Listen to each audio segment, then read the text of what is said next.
Chapitre 7, Cravate.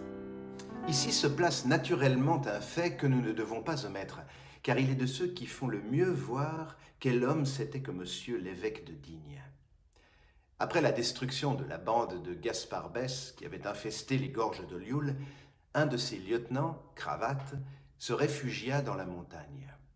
Il se cacha quelque temps avec ses bandits, reste de la troupe de Gaspard Bès, dans le comté de Nice, puis gagna le Piémont et tout à coup reparut en France, du côté de Barcelonnette.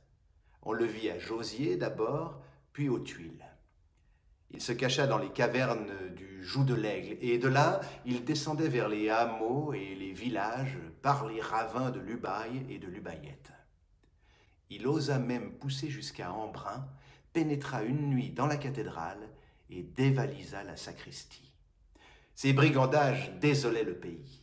Il mit la gendarmerie à ses trousses, mais en vain. Il échappait toujours.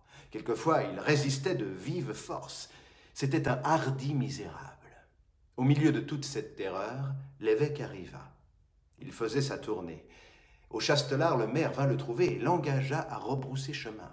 Cravate tenait la montagne jusqu'à l'Arche et au-delà. Il y avait danger, même avec une escorte.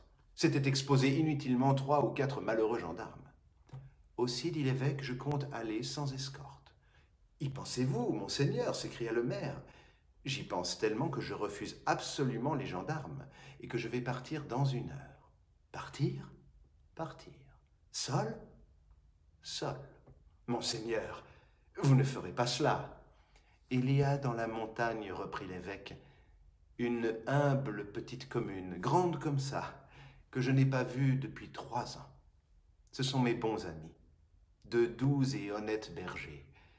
Ils possèdent une chèvre sur 30 qu'ils gardent. Ils font de fort jolis cordons de laine de diverses couleurs et ils jouent des airs de montagne sur de petites flûtes à 6 trous. Ils ont besoin qu'on leur parle de temps en temps du bon Dieu. Que dirait-il d'un évêque qui a peur? Que dirait-il si je n'y allais pas? Mais, monseigneur, les brigands, si vous rencontrez les brigands! Tiens, dit l'évêque, j'y songe, vous avez raison. Je puis les rencontrer. Eux aussi doivent avoir besoin qu'on leur parle du bon Dieu. Monseigneur, mais c'est une bande, c'est un troupeau de loups. Monsieur le maire, c'est peut-être précisément de ce troupeau que Jésus me fait le pasteur. Qui sait les voies de la providence? Monseigneur, ils vous dévaliseront. Je n'ai rien. Ils vous tueront. Un vieux bonhomme de prêtre qui passe en marmottant ses momeries, bah, à quoi bon? Ah, mon Dieu, si vous alliez les rencontrer. Je leur demanderai l'aumône pour mes pauvres. Monseigneur, n'y allez pas.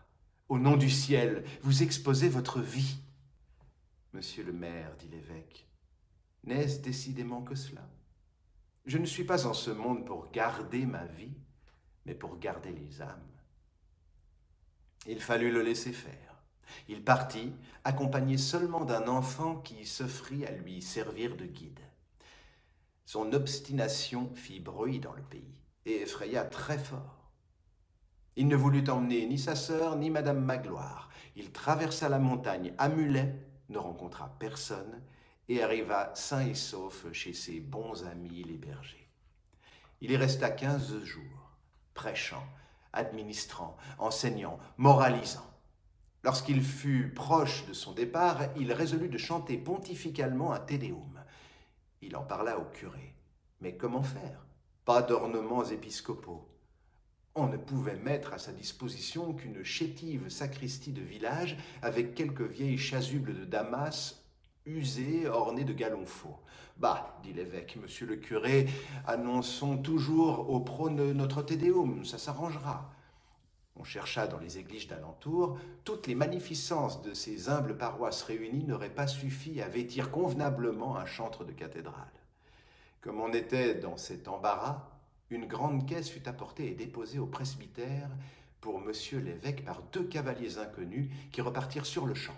On ouvrit la caisse, elle contenait une chape de drap d'or, une mitre ornée de diamants, une croix archiépiscopale, une crosse magnifique, tous les vêtements pontificaux volés un mois auparavant au trésor de Notre-Dame d'Embrun.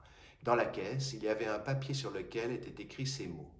Cravate à Monseigneur bienvenu. Quand je disais que cela s'arrangerait, dit l'évêque.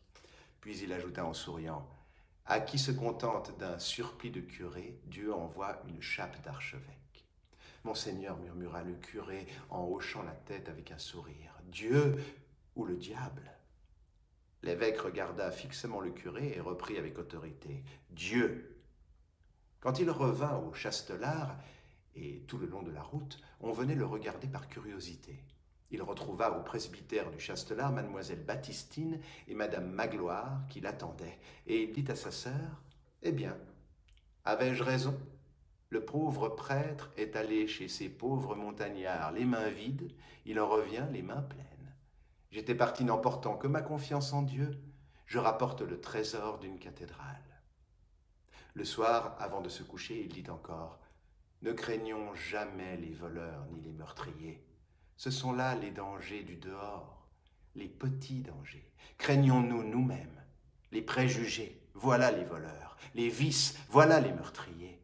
Les grands dangers sont au-dedans de nous. Qu'importe ce qui menace notre tête ou notre bourse, ne songeons qu'à ce qui menace notre âme. » Puis se tournant vers sa sœur, « Ma sœur, de la part du prêtre, jamais de précaution contre le prochain. Ce que le prochain fait, Dieu le permet. Bornons-nous à prier Dieu quand nous croyons qu'un danger arrive sur nous. Prions-le, non pour nous, mais pour que notre frère ne tombe pas en faute à notre occasion. » Du reste, les événements étaient rares dans son existence. Nous racontons ceux que nous savons, mais d'ordinaire, il passait sa vie à faire toujours les mêmes choses au même moment. Un mois de son année ressemblait à 1 heure de sa journée. Quant à ce que devint le trésor de la cathédrale d'Embrun, on nous embarrasserait de nous interroger là-dessus. C'était là de bien belles choses et bien tentantes et bien bonnes à voler au profit des malheureux. Voler, elle l'était déjà d'ailleurs. La moitié de l'aventure était accomplie. Il ne restait plus qu'à changer la direction du vol et qu'à lui faire un petit bout de chemin du côté des pauvres. Nous n'affirmons rien du reste à ce sujet. Seulement, on a trouvé dans les papiers de l'évêque une note assez obscure qui se rapporte peut-être à cette affaire et qui est ainsi conçue. La question est de savoir si cela doit faire retour à la cathédrale ou à l'hôpital.